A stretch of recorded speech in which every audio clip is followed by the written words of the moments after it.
കേരളത്തിൽ ഇന്ന് കാണുകയും അനുഭവിക്കുകയും ചെയ്യുന്ന പോലീസ് രാജ് പ്രതിപക്ഷത്തിന്റെ പരാജയം മൂലമാണെന്ന് ബിജെപി ദേശീയ സമിതി അംഗം ശോഭ സുരേന്ദ്രൻ. തന്റേടവും ആർജവവും നട്ടെല്ലുമില്ലാത്ത പ്രതിപക്ഷ നേതാവ് വൻ പരാജയമാണെന്നും ശോഭ സുരേന്ദ്രൻ പറഞ്ഞു.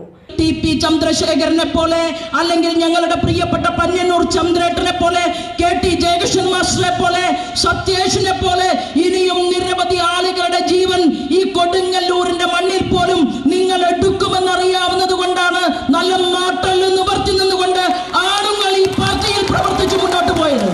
കാരണം അതിന് കനത്ത വില കൊടുക്കേണ്ടി വന്നിട്ടുണ്ട്. ഇവിടെ ഇരിക്കുന്ന ഞങ്ങളുടെ നേതൃനിരയിൽ പ്രവർത്തിക്കുന്ന ആളുകളെ വരെ നിങ്ങൾ ഇല്ലായ്മ ചെയ്യാൻ വേണ്ടി പരിശ്രമിച്ചിട്ടുണ്ട്.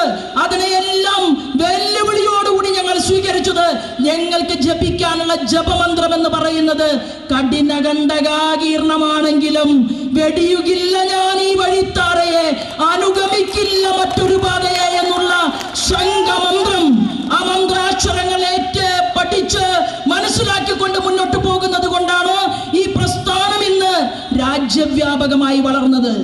നിങ്ങൾ ഷുഹൈബിന് വക്കീലിനെ കൊണ്ടുവരാൻ വേണ്ടി നിങ്ങൾ 1.25 കോടി രൂപയാണ് ചെലവ് ചെയ്തത്.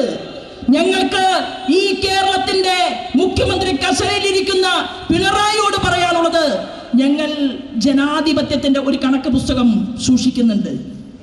ഭരണമുന്നണിയിലെ വനിതാ MLAയുടെ വീടിനകത്തേക്ക് വരെ മയക്കുമരുന്നിന്റെ സ്വാധീനം എത്തിയതാണ് പിണറായി വിജയന്റെ ഭരണ നേട്ടം.